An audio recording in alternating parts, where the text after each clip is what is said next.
It's World War III watch. Let's just face it, it's already started. Or has it? We don't know, because everything will be retroactive when history tells what happened, what we lived through, what we've been living through these last several years. I would say we always pinpoint the start of all this chaos in our recent time has been 2014. 2014 is when we decided to overthrow the elected Ukrainian president and instill Vladimir Zelensky as the puppet president for NATO. And the chaos that has ensued ever since has been because of the aggression and the I would say the initiation of NATO and the West trying to get Putin into a war, which has always been the name of the game. Well before Trump took office. In fact, he wasn't supposed to take office in 2016. That was supposed to be Hillary Clinton. So they could have pushed the Ukraine war even sooner. Everything got delayed. Everything got thrown off. But you guys know the story. Here we are now. Trump ran this term on ending the Ukraine war in the first 24 hours. You guys have heard it. You've seen the clips. We've had people push back and say he was joking. It was just a line you say. Okay, so he used it to get in. He ran on being a peace president. But here we are, well into the fourth month since he's been president in his second term, and the war's still going. It's still going.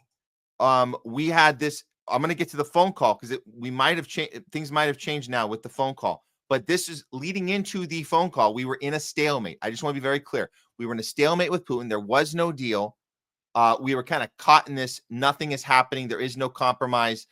There was no ceasefire. We were looking to get a 30-day ceasefire. That hadn't happened. Meanwhile, Trump is doing a deal with Zelensky, which is a mineral deal where the U.S. gets investment in minerals in Ukraine. For exchange, we can continue giving them weapons, and the weapons can come directly from us or from other places we have weapons and other money invested in weapons, like Israel. So we already saw this breakdown before this phone call that happened yesterday. This has been in process. This was reported by several outlets a week ago that U.S. did approve a transfer of 125 long-range missiles, 100 Patriots from Germany to Ukraine.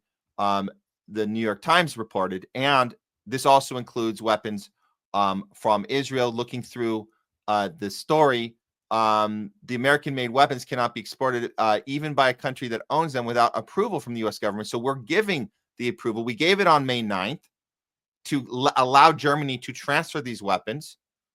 And then we also are transferring, if you go down to the last paragraph there, the Patriot air defense system is widely recognized for its high precision detection, traction, and interception of aircraft, cruise, and ballistic missiles. Ukraine reportedly has only 8 Patriot systems, 2 of which are currently non-service. An additional Patriot system is on its way to Ukraine from Israel as part of a previously arranged commitment, the New York Times reported on May 4th. So these weapons have been promised. They're in motion to get to Ukraine and be used against Russia. So how do we get to a peace deal? How do we get to at least a 30-day ceasefire if these weapons exchanges are in the works? And again, the only thing different Trump's doing than Biden is he created a plane in which we could economically possibly benefit through the minerals deal. So we're not looking like complete idiots that are losing money every time Zelensky gets here and says, write me another check. Biden just wrote the check, no questions asked. And even loans turned into grants. There was retroactively we're loaning you money. No, those were grants. You're never getting it back. So that's really the only difference we're seeing is that there's an economic incentive now to continue supplying weapons and therefore continuing the war as was always planned by the deep state, by NATO, by the West, to force Putin into this war in the first place and trick all of the American people and the people of the West that this was a provoked situation and that we're somehow defending democracy. Okay, so now that you guys are all caught up, there was a 2-hour phone call yesterday between Putin and Trump. Let's hear both of their takes about what happened in this call. Nobody said it was supposed to be 2 hours. It just happened to go the 2 hours. Let's see what Trump said about it on his Truth Social. Just completed my 2-hour call with President Vladimir Putin. I believe it went very well. Well, of course, he's not going to say it didn't go well. Of course it went well. Russia and Ukraine will immediately start negotiations towards the ceasefire. Oh, so you're going to start the negotiations. Okay, great. More importantly, an end to the war. Well, you can't end the war without starting negotiations, but okay, we hear your optimism. We get it. The conditions for that will be negotiated between the two parties as it can only be. So you're basically telling us this was a wasted time because you can't actually negotiate on behalf of Zelensky, even though we put the puppet government into place. And you actually could do that, but you need Zelensky to be the one on the phone. So you need the two of them to be on a phone call. That's what you really need. I would say a Zoom call. Zoom call is kind of better because when you're talking about negotiating, you see the other person's face. It's a little more personal. I would suggest a Zoom call. That's just me. That's how we do business here in LA. I always feel more personal. But anyways, regardless, you need to get Zelensky on a call with Putin. But okay, the tone and the spirit of the conversation were excellent. If it wasn't, I would say so now. Okay. So he's saying, if I were lying, I would tell you that it wasn't that. Okay. Thank you for clarifying. Russia wants to do large-scale trade with the U.S. when this catastrophic bloodbath is over. And I agree. There's a tremendous opportunity for Russia to create massive amounts of jobs and wealth, which, by the way, they already have. They have the massive, they're doing, let's just say this. Russia's doing pretty good. We were supposed to be crippling their economy. We're supposed to be sticking it to Putin these last 3-4 years. Didn't quite work out that way. They're actually doing very well. But of course, Trump's telling us Russia wants more jobs, more wealth. Okay. The potential is unlimited. Okay. What else? Ukraine can be a great beneficiary on trade in the process of rebuilding its country. Negotiations between Russia and Ukraine will begin immediately. Okay. So he's telling us they're going to start the negotiations immediately. Okay. Well, we're keeping an eye on this, but according to this, and this came out yesterday, I would say about 24 hours ago, this came out publicly. So I'm assuming the calls have started by now. I haven't seen anything yet. If any of you guys see it, please update us. We will, if there's anything breaking on this, let us know. We will let everybody know. But I haven't seen anything as of preparing for this show. Okay. So now he lists all the other leaders that were on the call with him as soon as he got off the call with Putin. So does that mean you were on for 2 hours with Putin, then you got on with everybody else in the European Commission? Were you there? Were you then on a long call with them? It also seems that he was on the phone with somebody at the Vatican, not necessarily the Pope. He says it was represented by the Pope. Okay. He stated that it would be very interesting in hosting. Okay. So the Pope has officially said he wants to host the negotiations between Zelensky and Putin. That is a big deal. If this is true, then that is a big deal. It's right here. It's just words, but it would be a big deal if everything that he says in this Truth Social tweet is true.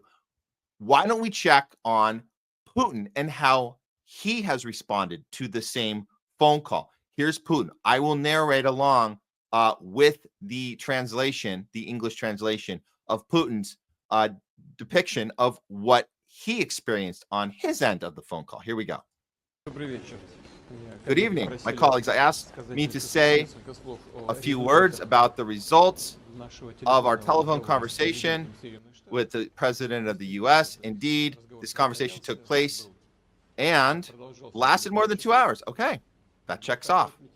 I would like to note it was very informative and very frank, and overall, in my opinion, very useful in this regard. That's the only clip I have now. There's more to this speech, but he's verifying that it was a great speech. So let's assume optimistically that this is actually happening and there's going to be discussions now between those two parties.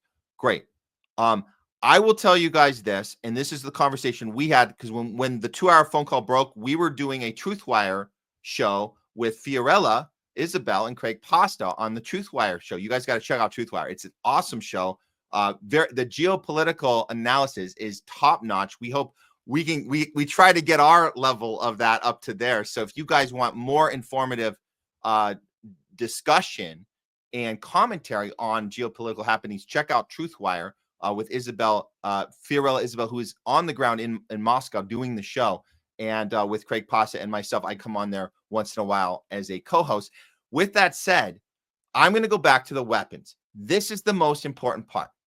As long as we're funding weapons to Ukraine, there's no deal, period. I don't care what else you guys hear, but that is the bottom line here. You cannot be funding weapons if you're saying there's a deal. This is the mistake that we all made. Well, we didn't know all the details back in 2014, but I'm going to circle it back to 2014. This is the mistake we made by pretending that the Minsk agreement, the Minsk Accord, there was one and there was two. This was the deal signed in place between NATO and Russia that Ukraine would not join NATO. They would remain neutral. That was the arrangement. But what was not talked about was, well, what's going to happen in the meantime while we signed this deal in 2014 and all the EU signed it? Angela Merkel, Germany, she admitted later, she was gloating about the fact that we were lying when we signed that contract.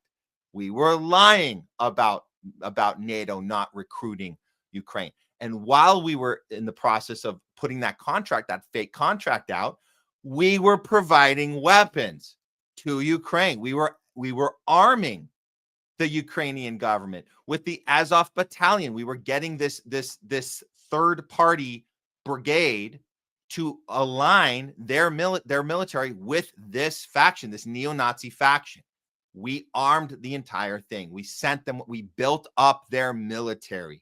So that's the thing that Putin will not be okay with this time. There is no effing way that's going to happen. So make no mistake, if the deal does not happen, it's because we refuse to put a clause about weapons in and stop all weapons deals. This is something that Trump could have done in the beginning. I'm not being overly, wishful thinking here. I'm saying that when you run your campaign and say 24 hours to end this war, that means you stop weapons. That's what you do. You stop funding the military faction in Ukraine immediately. That's how you end it in 24 hours. Now, logistically, it's not going to literally be 24 hours, but you have to do that. If you don't do that, it's all theater. And this art of the deal, which we hear over and over, and the way in Trump's language in his tweets, in his Truth Social posts, very businessy, we got a good deal. We're giving Putin a good deal. Everyone's getting a good deal. The art of the deal. It's the theater of the deal if you don't cut off the weapon supply, period. That's it. And it doesn't just relate to Russia. I'll end this World War III segment because we are always watching for World War III. We're always playing with World War III. If you want to look at the other conflict going on right now, the other thing that we can, for some reason, we just can't figure out how to stop funding weapons to Israel. It's so bizarre. We just can't figure out how to cut off the supply of money to Netanyahu. It's the same problem. The only difference between the Israel problem and the Ukraine problem is the Ukraine one, we're pretending to fix it. Israel, it feels like we're not even pretending. We just keep doing it. We do a ceasefire agreement and then we break it. We do a hostage agreement, then we break it. We just keep allowing Israel to do whatever they want. And just today, I hate to end this segment on a bad note, because again, this phone call was very it was inspiring to say the least. It was hopeful to say the least. But don't hold your breath on that one. This is what's actually happening on a genocide that we're funding, because now we have this guy. He's a former Israeli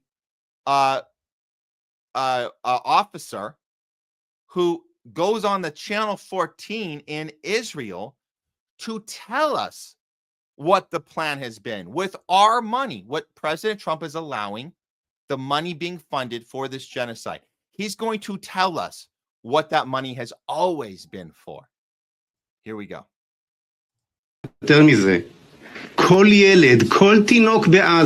Every child, every baby in Gaza is the enemy.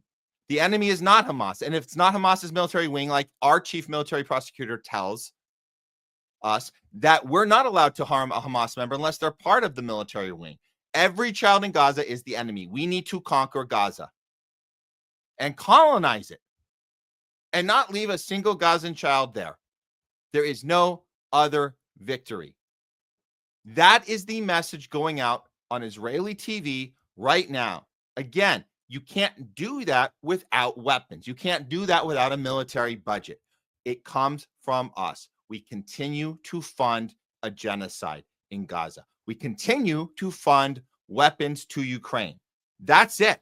Everything else you guys hear about stopping this, phone call that, Palestine state this, 30-day ceasefire that, none of it is anything. It's all theater until you cut off the weapons. That's it. The weapons. And that is World War III watch.